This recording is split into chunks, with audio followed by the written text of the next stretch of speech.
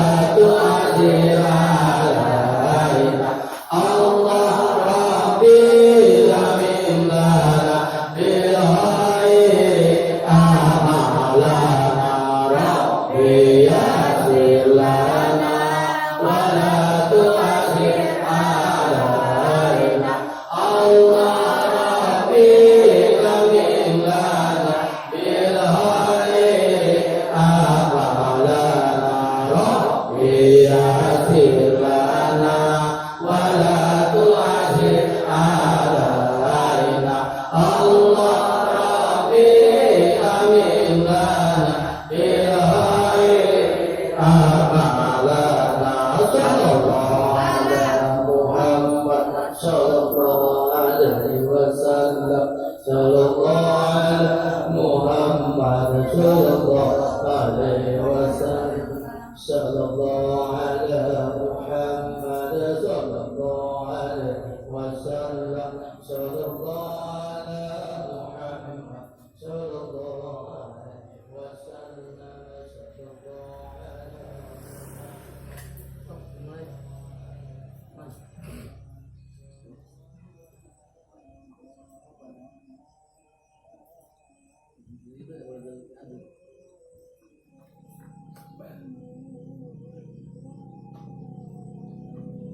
Bismillah, assalamualaikum warahmatullahi wabarakatuh.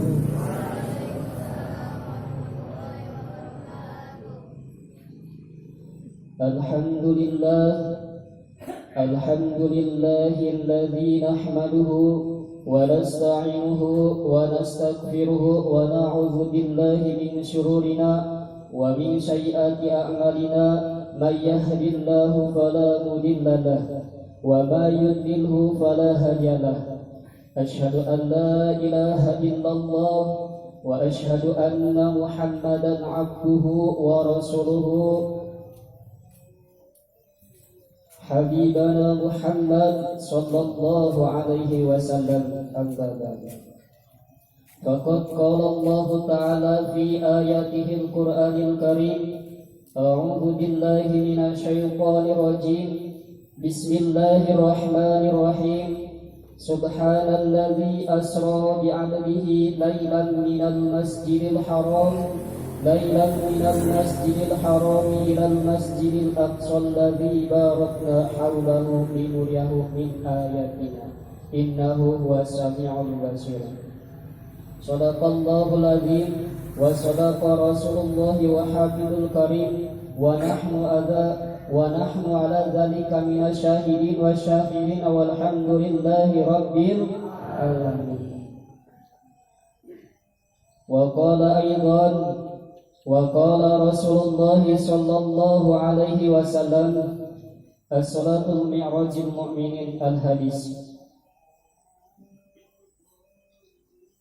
Hadratul mukarram, para kiai, para ustadz, santriawan, santriawati yang sama-sama dimuliakan oleh Allah Subhanahu wa taala. Pertama-tama marilah kita bersihkan hati untuk memanjatkan segala puji serta syukur kehadirat Ilahi Rabbi yang telah memberikan karunia nikmat kepada kita, khususnya nikmat Islam, nikmat iman dan nikmat sehat, yang mana telah mengizinkan kita semua hadir di tempat ini untuk melaksanakan amalan bulan, yaitu Manaqib Sultan Aulia Syekh Abdul Qadir Jailani. Tak lupa pula salam salawat kita sampaikan kepada junjungan kita Nabi besar Muhammad sallallahu alaihi wasallam beserta keluarganya, para sahabatnya, para tabi'in dan aulia Allah serta para pengikutnya. Ya insya Allah kita semua termasuk di dalamnya, amin amin ya Allah ya Rabbal. Sebelum manaqib ini dimulai, pembawa acara mengajak agar manaqib ini berjalan dengan khusyuk dan hikmat.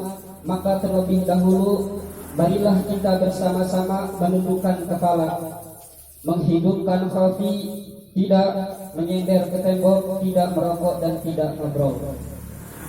Hadirin rahimakumullah, para alimil ulama, para kiai, santriawan, santriawati yang dimuliakan oleh Allah Subhanahu wa taala, marilah kita bacakan Quran, khususnya untuk guru kita Syekh Mursyid Kiai Haji Ahmad Sahibul Wafa Tajul Arifin, pengersa Abah Anom. Ala hadiyah wa ala kulli niyatin sholihah bi barakati umil Quran. Al-Fatihah. Bismillahirrahmanirrahim. Alhamdulillahi rabbil alamin. Ar-Rahmanir Rahim. Maliki yaumiddin. Iyyaka na'budu wa iyyaka nasta'in. Ihdinas siratal mustaqim. Siratal ladzina an'amta 'alaihim ghairil maghdubi 'alaihim waladdallin. Selanjutnya kita bacakan surat Fatihah ini khusus untuk para wakil talqin dan para mubalighah Suralaya di mana saja berada. Semoga mereka senantiasa diberikan kekuatan lahir batin di dalam mengembangkan amanat guru mursyid, khususnya dalam mengembangkan ajaran Islam melalui metode Thariqat Qadariyah, Naqsyabaniyah maupun risalah Islam pada umumnya. Bi barakati umil Quran. Al-Fatihah. Bismillahirrahmanirrahim. Alhamdulillahi rabbil alamin. Ar-Rahmanir Rahim. Maliki yaumiddin. Iyyaka na'budu wa iyyaka nasta'in. Ihdinas siratal mustaqim. Siratal ladzina an'amta 'alaihim ghairil maghdubi 'alaihim waladdallin. Selanjutnya kita bacakan surat Fatihah ini untuk kita semua yang hadir di tempat ini. Semoga kita selalu mendapatkan ridho Allah dan limpahan barokah dari Allah Subhanahu wa taala, serta mendapatkan pancaran kehormatan dari yang punya manaqib, yaitu Sultan Aulia Syekh Abdul Qadir Jailani. Juga kita bacakan Al-Fatihah ini khusus untuk para ikhwan dan akhwat yang pada saat ini tidak bisa hadir. Semoga kepada mereka dilimpahkan segala kemudahan dan keselamatan. Bagi yang sakit, semoga segera diangkat penyakitnya dan diganti dengan kesehatan. Bagi yang sedang menghadapi kesulitan, semoga segera diberikan kemudahan sehingga kita dapat kembali bersama dengan kita untuk melaksanakan amalan manaqib pada kesempatan ini. Hadiratul Mukarram, santriawan santriawati yang dimuliakan oleh Allah, marilah kita memasuki acara manaqib ini dengan suasana acara sebagai berikut. Yang pertama yaitu pembukaan, yang kedua pembacaan ayat suci Al-Quran, yang ketiga pembacaan tanbih, pembacaan tawasul insyaallah, pembacaan maktabah dan pembacaan dawatul Islamiyah, dan terakhir yaitu penutup. Untuk membuka acara pada malam ini, marilah kita baca ayatul basmalah. Bismillahirrahmanirrahim. Untuk mengikat acara selanjutnya, yaitu pembacaan ayat suci Al-Quran yang insya Allah yang akan dilantunkan oleh saudara kita, yaitu saudara Rehan. Kepada beliau dipersilahkan.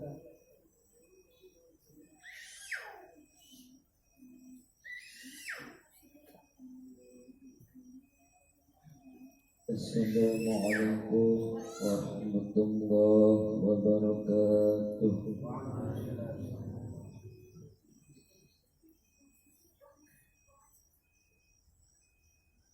A'udzu billahi minasy syaithanir rajim.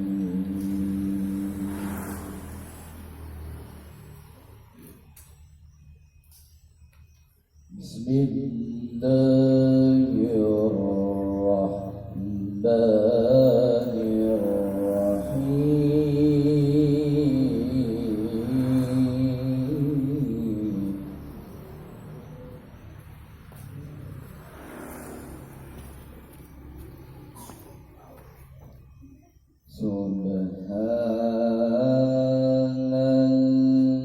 Subhanalladzi asra bi-'abdihi laylan minal masjidil haram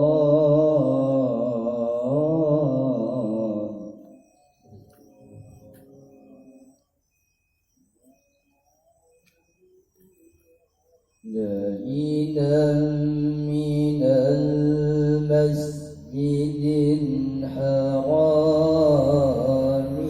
إلى المسجد الأقصى الذي باركنا حوله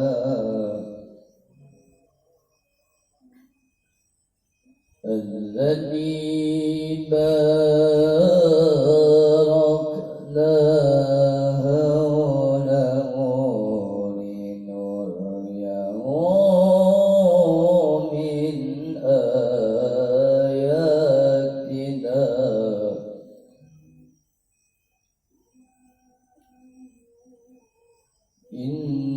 إنه هو السميع البشير.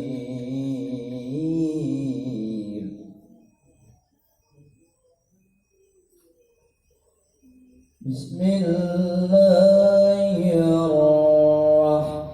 الرحمن الرحيم.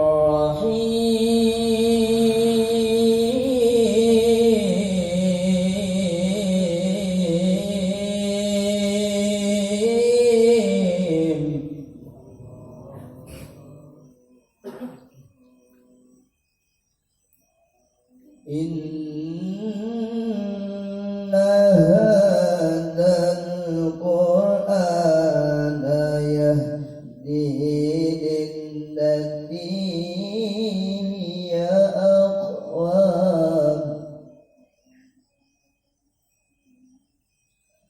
يهدي للتي هي أقوم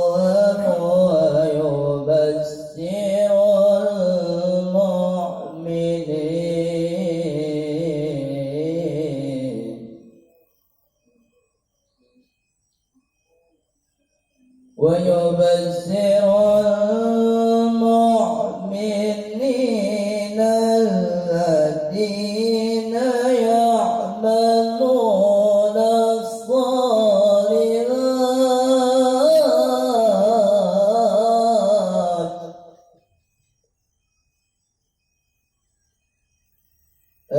الذين يعملون الصالحات أن لهم أجرا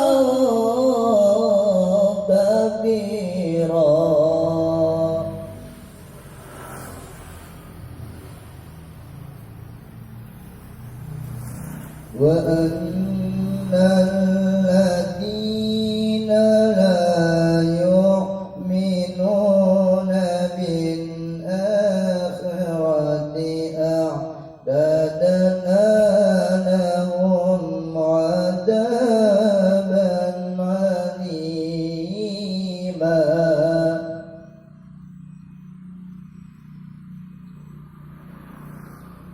ويدعو الإنسان بالشر دعاءه بالخير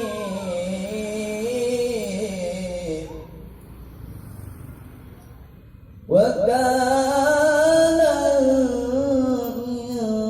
الإنسان عجولا صدق الله العظيم. Assalamualaikum warahmatullahi wabarakatuh.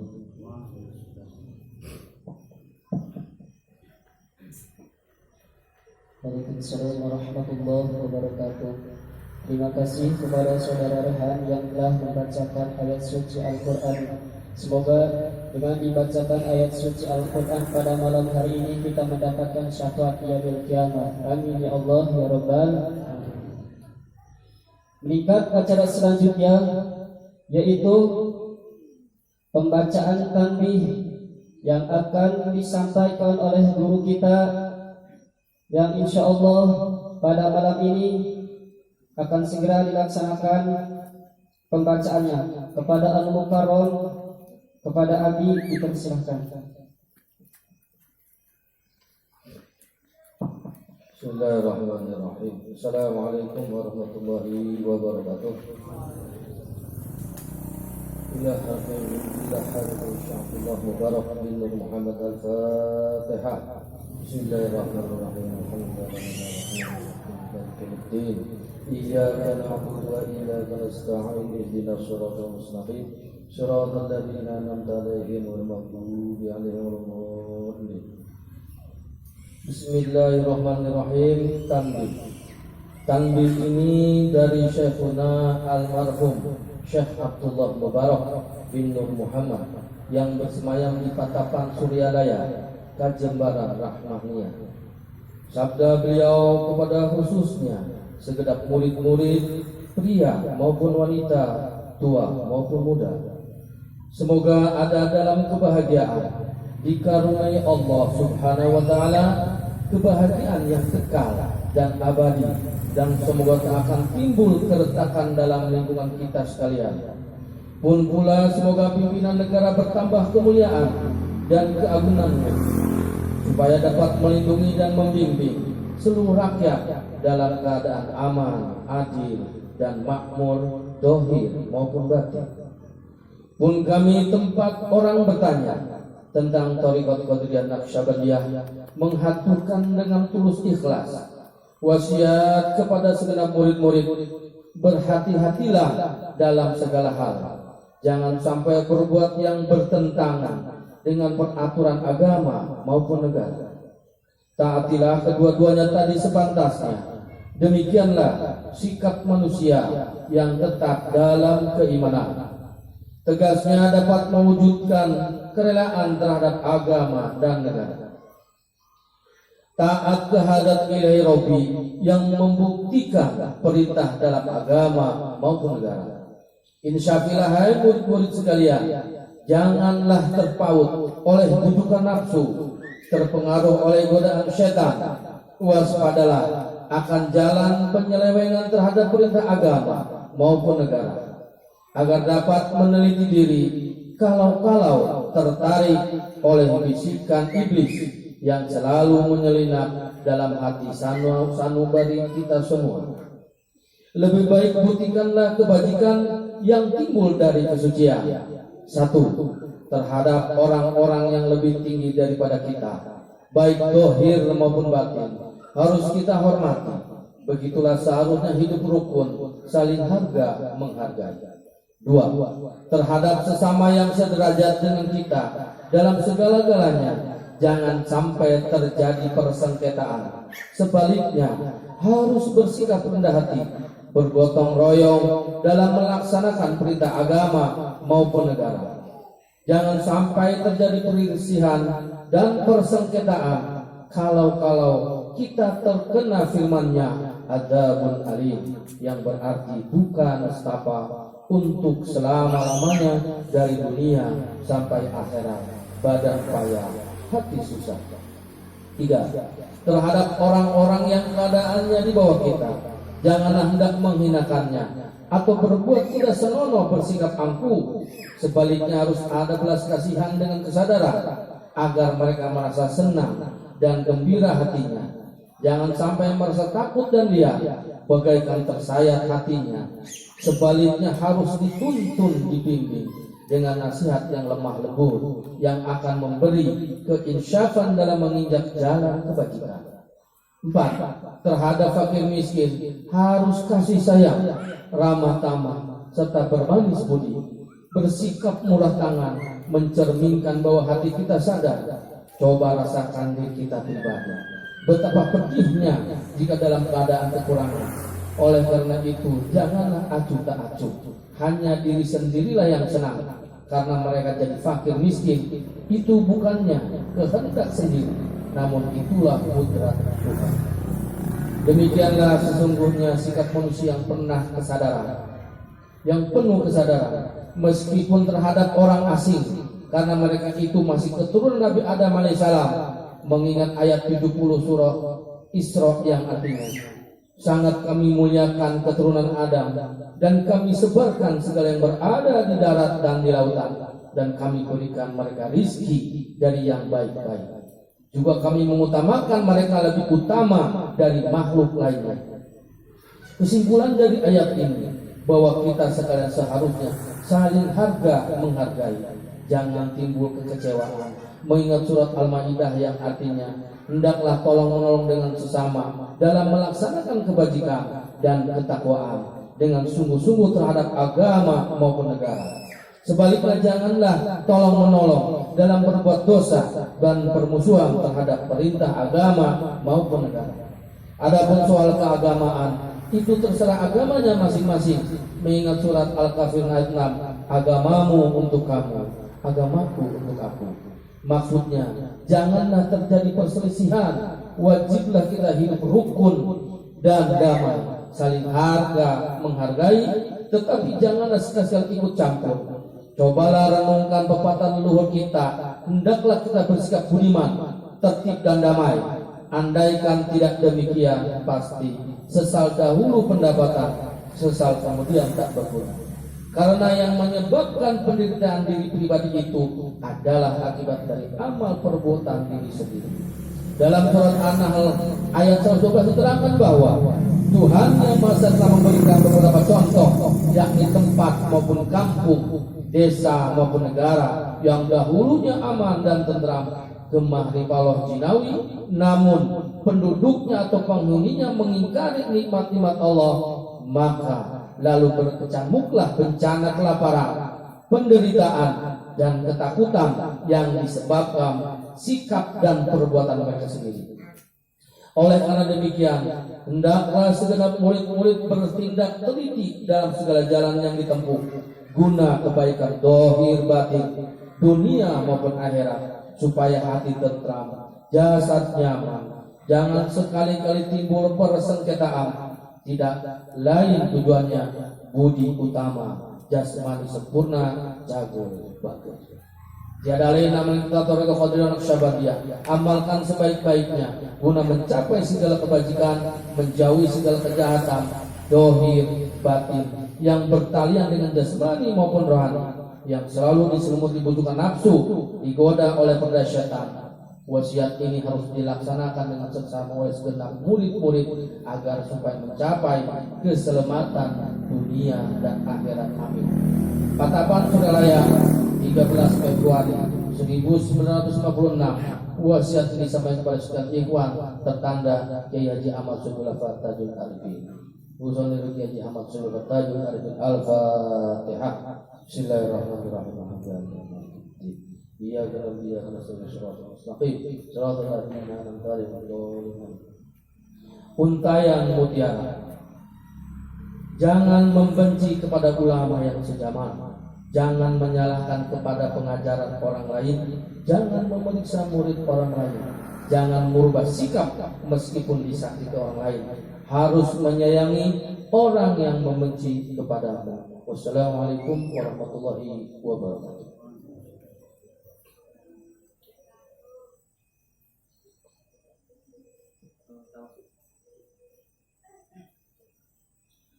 Waalaikumsalam warahmatullahi wabarakatuh. Meningkat acara selanjutnya yaitu tawasul, yang insyaallah akan dipimpin oleh guru kita kepada Al-Mukarram. Kami persilahkan. A'udzubillahi minasyaitonir rajim. Bismillahirrahmanirrahim. Ila hadratin Nabi Mustafa sayyidina Muhammadin sallallahu alaihi wasallam wa ala alihi wa sahbihi wa azwajihi wa dhurriyyatihi wa ahli baitihi ajma'in. Al-Fatihah. Bismillahirrahmanirrahim. Alhamdulillahi rabbil alamin. Ar-Rahmanir Rahim. Maliki yaumiddin. Iyyaka na'budu wa iyyaka nasta'in. Ihdinas siratal mustaqim. صراط الذين أنعمت عليهم غير المغضوب عليهم ولا الضالين. ثم إلى أرواح آبائي وأمتي وإخوانه من الأنبياء وإلى الملائكة المقربين والأقربين والشهداء والصالحين وأهل كل وأصحاب كل وإلى أرواح آبائنا آدم وأمنا حواء وما تناسل بينهما إلى يوم الدين. شيء لله لهم الفاتحة. بسم الله الرحمن الرحيم. الحمد لله رب العالمين. الرحمن الرحيم. مالك يوم الدين. إياك نعبد وإياك نستعين. اهدنا الصراط المستقيم صراط الذين أنعمت عليهم غير المغضوب عليهم ولا الضالين. ثم إلى رؤى سادتنا ومولنا وإمتنا أبي بكر وعمر وعثمان وعلي وإلى بقية صحابنا القرابة والتابعين والتابعين لهم بإحسان إلى يوم الدين. شيء لله لهم الفاتحة. بسم الله الرحمن الرحيم. الحمد لله رب العالمين. الرحمن الرحيم. مالك يوم الدين. إياك نعبد وإياك نستعين. اهدنا الصراط المستقيم صراط الذين أنعمت عليهم غير المغضوب عليهم ولا الضالين. ثم إلى رأي أئمة المجتهدين ومخالفين في الدين والعلماء الراشدين والقراء المخلصين وأهل التفسير والمحدثين وسائر سادة الصوفية المحققين وإلى رأي كل ولي وولية ومسلمين ومسلمات من مشارق الأرض إلى مغاربها ومن يمينها إلى شمالها. شيء لله لهم الفاتحة. بسم الله الرحمن الرحيم. الحمد لله رب العالمين. الرحمن الرحيم. مالك يوم الدين. إياك نعبد وإياك نستعين.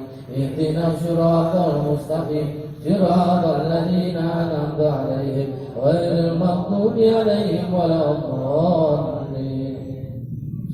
ثم إلى أرواح أهل سلسلة القادرية والنقشبندية والجامع الآلي خصوصا رضي سلطان الأولي القدر العدم كتب الألم سنشا محيط الأمر القادر الجلال وزن شعب القاسم بغداد وزن سمعنا في القرن وزن سرسل سقطي وزن شعب في الأجام وزن شعب البصري وزن جعفر الصادق وزن يوسف الأمدر وزن شعب الجلال المستوى وزن شعباء الأقصبان وحضرة الممربات وزن شعب الأطيب سمى سناب الغفار وزن شعب طلاب الزوج شربان وزن شعب الغالب النار بمدد وزن شعب الله مبارك نور محمد وزن شعب مكرم يا جمال زبلفاء تجلاني وأصولهم وفروئهم ولسلسلتهم والآخذين عنهم شهد الله لهم الفاتحة. بسم الله الرحمن الرحيم. الحمد لله رب العالمين. الرحمن الرحيم. مالك يوم الدين. إياك نعبد وإياك نستعين. اهدنا الصراط المستقيم صراط الذين أنعمت عليهم غير المغضوب عليهم ولا الضالين. ثم إلى أرواح والدنا ووالدكم ومشايخنا ومشايخكم وأمواتنا وأمواتكم ولمن أحسن إلينا ولمن لا وافق علينا ولمن أوصانا واستوصانا وقلتنا إنك بدعاء الخير. شيء لله لهم الفاتحة. بسم الله الرحمن الرحيم الحمد لله رب العالمين الرحمن الرحيم مالك يوم الدين إياك نعبد وإياك نستعين اهدنا الصراط المستقيم صراط الذين أنعمت عليهم غير المغضوب عليهم ولا الضالين. ثم إلى جميع المؤمنين والمؤمنات والمسلمين والمسلمات الأحياء منهم والأموات من مشارق الأرض إلى مغاربها ومن يمينها إلى شمالها ومن قوف إلى قوف من ولد آدم إلى يوم القيامة. شيء لله لهم الفاتحة. بسم الله الرحمن الرحيم الحمد لله رب العالمين الرحمن الرحيم مالك يوم الدين إياك نعبد وإياك نستعين صراط المستقيم صراط الذين أنعمت عليهم غير المغضوب عليهم ولا الضالين. لا إله إلا الله والله أكبر ولله الحمد. بسم الله الرحمن الرحيم قل هو الله أحد الله الصمد لم يلد ولم يولد ولم يكن له كفوا أحد. بسم الله الرحمن الرحيم قل هو الله أحد الله الصمد لم يلد ولم يولد ولم يكن له كفوا أحد. بسم الله الرحمن الرحيم قل هو الله أحد الله الصمد لم يلد ولم يولد ولم يكن له كفوا أحد. لا إله إلا الله والله أكبر ولله الحمد. بسم الله الرحمن الرحيم قل أعوذ برب الفلق من شر ما خلق ومن شر غاسق إذا وقب ومن شر النفاثات في العقد ومن شر حاسد إذا حسد. لا إله إلا الله والله أكبر ولله الحمد. بسم الله الرحمن الرحيم قل أعوذ برب الناس إله الناس الذي يوسوس في صدور الناس من الجنة والناس. لا إله إلا الله والله أكبر لله الحمد. بسم الله الرحمن الرحيم الحمد لله رب العالمين الرحمن الرحيم مالك يوم الدين إياك نعبد وإياك نستعين اهدنا الصراط المستقيم صراط الذين أنعمت عليهم غير المغضوب عليهم ولا الضالين. بسم الله الرحمن الرحيم ألف لام ميم ذلك الكتاب لا ريب فيه هدى للمتقين الذين يؤمنون بالغيب ويقيمون الصلاة ومما رزقناهم ينفقون والذين يؤمنون بما أنزل إليك وما أنزل من قبلك وبالآخرة يوقنون أولئك على هدى من ربهم وأولئك هم المفلحون. وإلهكم إله واحد لا إله إلا هو الرحمن الرحيم الله لا إله إلا هو الحي القيوم لا تأخذه سنة ولا نوم له ما في السماوات وما في الأرض. ما ذا الذي يشفع عنده إلا بإذنه يعلم ما بين أيديهم وما خلفهم ولا يحيطون بشيء من علمه إلا بما شاء وسع كرسيه السماوات والأرض ولا يؤوده حفظهما وهو العلي العظيم. بسم الله الرحمن الرحيم إنا أنزلناه في ليلة القدر وما أدراك ما ليلة القدر تنزل الملائكة والروح فيها بإذن ربهم من كل أمر سلام هي حتى مطلع الفجر. بسم الله الرحمن الرحيم إذا جاء نصر الله والفتح ورأيت الناس يدخلون في دين الله أفواجا فسبح بحمد ربك واستغفر إنه كان توابا. بسم الله الرحمن الرحيم wal asri innal insana illa alladhina amanu wa amilus solihati wa tawasaw bil haqqi wa tawasaw bis sabr. Inna Allaha wa malaikatahu yusalluna 'alan nabi ya ayyuhalladzina amanu sallu 'alaihi wa sallimu taslima. Allahumma shalli salatan kamilatan wa sallim salaman taman ala sayyidina Muhammadin alladzi tanal bil 'uqud wa tanfariju bil qurab wa tudda bil hawaij wa tunalu bi raghaib wa hawati mustasqal qamam bil karim wa la fi kulli lahamti wa nafsin bi adali kulli ma'lumin lak. Bismillahirrahmanirrahim. Allahumma sholli sholatan kamilatan wa sallim salaman taman ala sayyidina Muhammadin alladzi tanhalu bil 'uqud wa tanfariju bil qurab wa tudda bil hawaij wa tunalu bi raghaib wa hawati mustasqal qamam bil karim wa la fi kulli lahamti wa nafsin bi adali kulli ma'lumin lak. Bismillahirrahmanirrahim. Allahumma sholli sholatan kamilatan wa sallim salaman taman ala sayyidina Muhammadin tanhalu bil 'uqud wa tudda bil hawaij wa raghaib wa zulati mustasqal qamam wa la wa sawfi fi kulli lahamti wa nafsin bi adali kulli ma'lumin. Allahumma sholli wa sallim wa barik alaihi.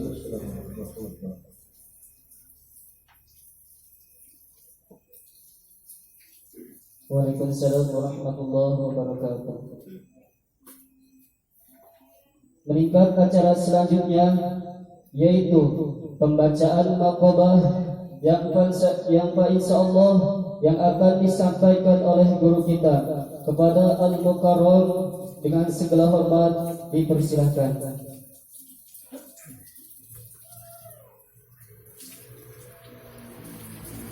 Bismillahirrahmanirrahim.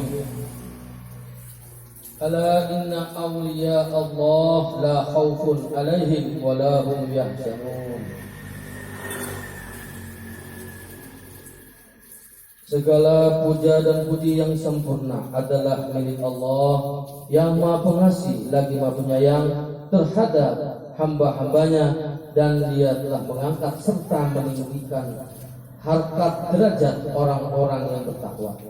Salawat dan salam selamanya dilimpahkan oleh Allah kehadirat Habibana Nabi Muhammad sallallahu alaihi wasallam yang telah diangkat menjadi Rasul terakhir untuk seluruh manusia dengan membawa risalatul uzma dan menjadi rahmat bagi alam semesta, serta kepada ahlul bait, para sahabat dan para waliullah yang telah dimuliakan dengan pemberian berbagai macam karamah. Kemudian daripada itu, maka mari kita bacakan keterangan singkat tentang manaqib Sultan Aulia wa Imamul Ulama Syekh Abdul Qadir Al-Jilani Qadasasirahun Nurani yang bersumber dari kitab Uqudul Lari fi Manaqibil Jaili dan dari kitab Tafriqul Khatir fi Manaqib Syekh Abdul Qadir Sirrani Nurani. Mudah-mudahan ada manfaatnya bagi saudara-saudara yang bersedia membacanya atau yang mendengarkannya, dan sekaligus mengagungkan beliau yang memiliki manaqib ini. Mudah-mudahan berkahnya yang memiliki manaqib ini, Allah yang Maha Suci berkenan menurunkan dan melimpahkan rahmatnya kepada kita sekalian, serta menjauhkan mara bahaya dunia maupun akhirat, dihasilkan segala sesuatu maksud kita dan teriring keselamatan. Amin ya rabbal alamin. Mangkobah ke-11, bahu Syekh Abdul Qadir Al-Jilani diinjak Rasulullah SAW. Syekh Rasid bin Muhammad Al-Junaidi radhiyallahu anhu meriwayatkan, suatu peristiwa yang luar biasa telah terjadi pada malam Mi'raj Rasulullah SAW terhadap Syekh Abdul Qadir Al-Jilani qaddasallahu sirahu nurah. Pada malam yang bersejarah itu datang malaikat Jibril alaihissalam membawa buruk. Terlihat dengan jelas kaki buruk itu bersinar bagaikan cahaya bulan, dan paku kasut kakinya bersinar bagaikan cahaya bintang. Ketika buruk itu dihadapkan kepada Rasulullah SAW, ternyata tidak mau diam, dan kakinya bergerak-gerak seperti sedang menari. Melihat kenyataan ini, Rasulullah bertanya, "Wahai Buraq, mengapa engkau tidak mau dia? Apakah engkau tidak bersedia kalau aku menunggangimu?" Dengan izin Allah, Buraq itu berunjuk sembah seraya berkata, "Ya Rasulullah, demi nyawaku yang menjadi tebusannya, sesungguhnya aku bukannya tidak bersedia untuk ditunggangi dan menjadi tungganganmu, wahai Rasulullah. Hanya ada sesuatu permohonan yang ingin hamba sampaikan kepada Rasulullah, yaitu pada hari kiamat nanti, ketika Anda ya Rasulullah akan masuk ke dalam surga, janganlah kiranya Anda menunggangi yang lain kecuali hamba sendiri yang menjadi tunggangan Rasulullah." Mendengar permohonan Buraq tersebut, Rasulullah Shallallahu Alaihi Wasallam bersabda, "Baiklah, permohonanmu itu aku kabulkan."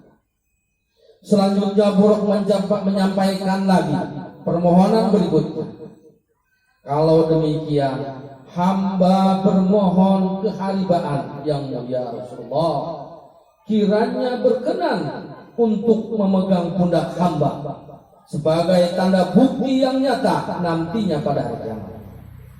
Rasulullah SAW segera memegang pundak Buraq itu dengan tangan kanan beliau, dan ketika itu pula Buraq tersebut diam, tidak menari-nari lagi.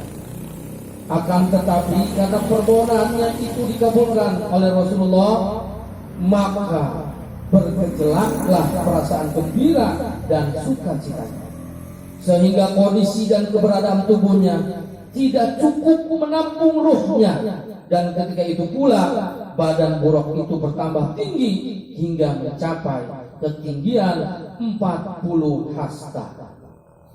Menyaksikan perubahan yang terjadi pada Buraq tersebut, maka Rasulullah SAW berdiri sejenak sambil mencari sesuatu. Kalau di sekitar itu ada yang bisa dijadikan tangga untuk alat bantu agar beliau dapat menaiki dan menunggangi Buraq tersebut.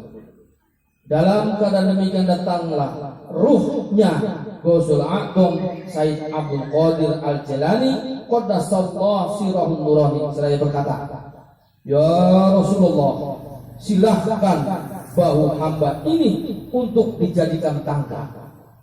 Ketika itu Rasulullah SAW menginjak Said Abdul Qadir Al-Jilani Qaddasallahu sirahun nurani, dan beliau berdiri, sehingga Rasulullah SAW berhasil menaiki dan menunggangi Buraq tersebut.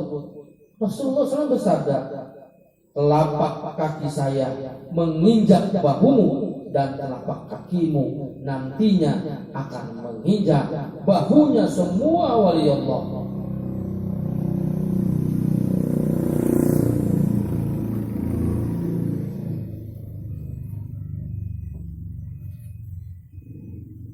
Mangkoba ke-35, Syekh Ahmad Kanji menjadi muridnya Syekh Abdul Qadir Al-Jilani atas petunjuk gurunya.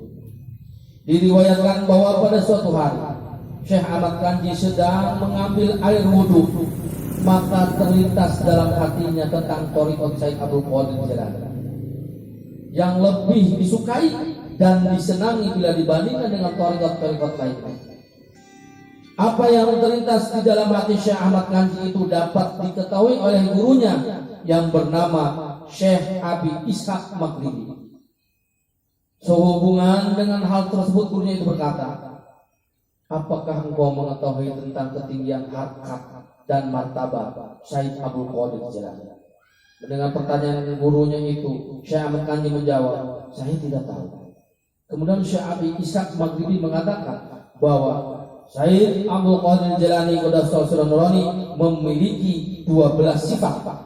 Sekiranya lautan dijadikan tintanya dan semua pohon-pohon dijadikan penanya, manusia dan jin serta malaikat dijadikan juru tulisnya untuk menuliskan ke-12 sifat beliau itu, pasti tidak akan dapat dituliskan satu sifat saja dari sifat-sifat yang dimiliki oleh Syekh Abdul Qadir Jilani.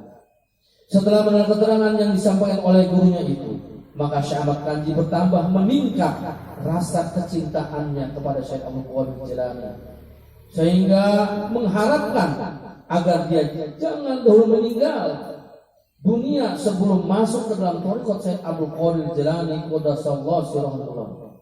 Dengan kemauan yang keras dan kebulatan tekad, maka berangkatlah Syekh Ahmad Kanji menuju kota Baghdad dan dengan maksud untuk menemui Syekh Abdul Qadir Jilani.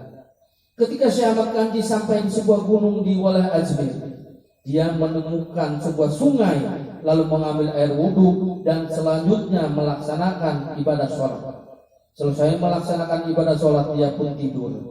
Di dalam tidurnya itu, Syekh Ahmad Kanji didatangi oleh Syekh Abdul Qadir Jilani yang membawa mahkota yang berwarna merah dan sorban yang berwarna hijau.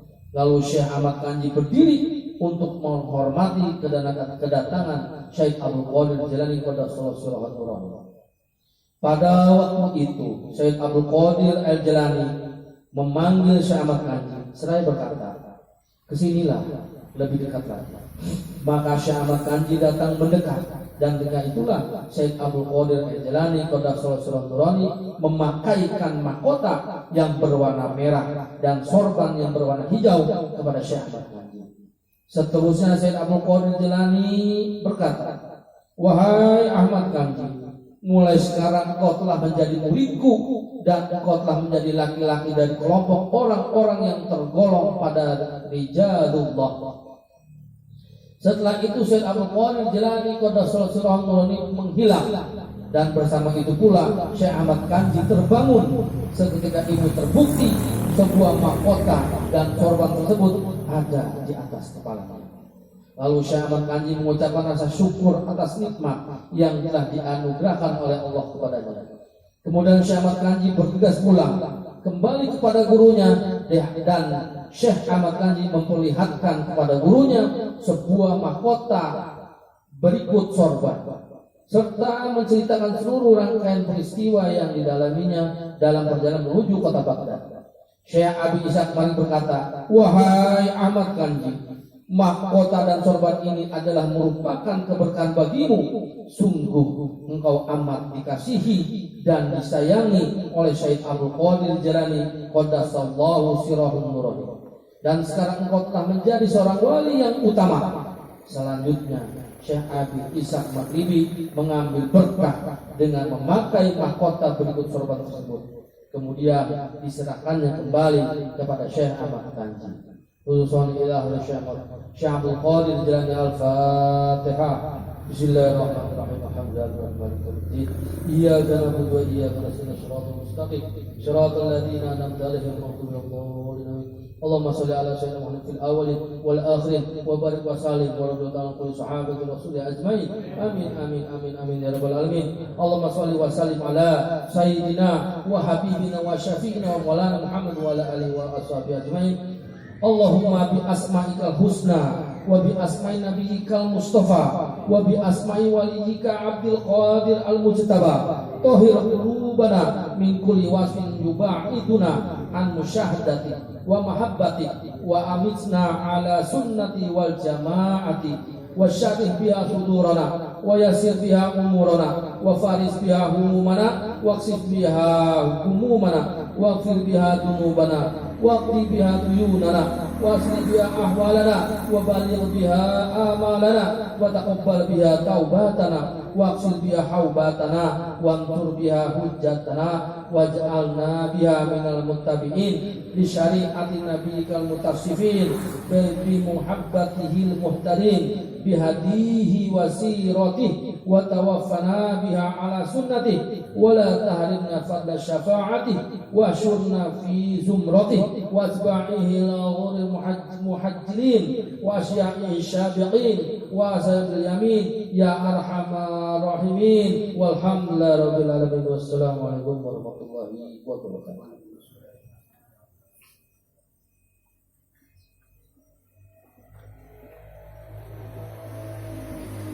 Bismillahirrahmanirrahim.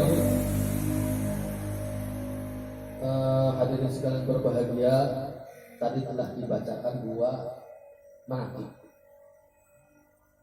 Saya ambil kesimpulan 1 manaqib tentang Syekh Abdul Qadir di Injak Rasul. Yang kedua tadi ada bahasa Rijalullah. Saya amat ngaji disebut oleh Syekh Qadir Jalil Rijalullah. Jadi Syekh Abdul Qadir Jalani ini nanti kalau sudah belajar thariqah itu ruh. Jadi gini, kalau ruhnya para nabi itu selalu bergantung di Allah. Terus ta'aluk berhubung terus sama tidak terhenti. Kalau kita susah, ruh kita karena apa? Terbelit oleh perbuatan maksiat, terbelit oleh penasihat banyak kan seperti tadi itulah. Artinya yang tidak disukai perbuatan oleh Allah itu maksiat. Nah, yang bisa mengantarkan kepada Allah ruhnya itu siapa? Guru mursyid. Guru mursyid yaitu Abang Nembus kepada Syekh Abdul Qadir. Makanya Syekh Abdul Qadir langsung ke Rasulullah, Rasul langsung ke Allah. Jadi nyambung. So, apa? Kalau kita sudah bertemu dengan Allah, jadi kekasih Allah dan kita jadi rijalullah. Ingat, rijalullah adalah laki, bukan lakinya Allah. Rijalullah adalah orang laki-laki yang pandai beribadah, yang suka beribadah.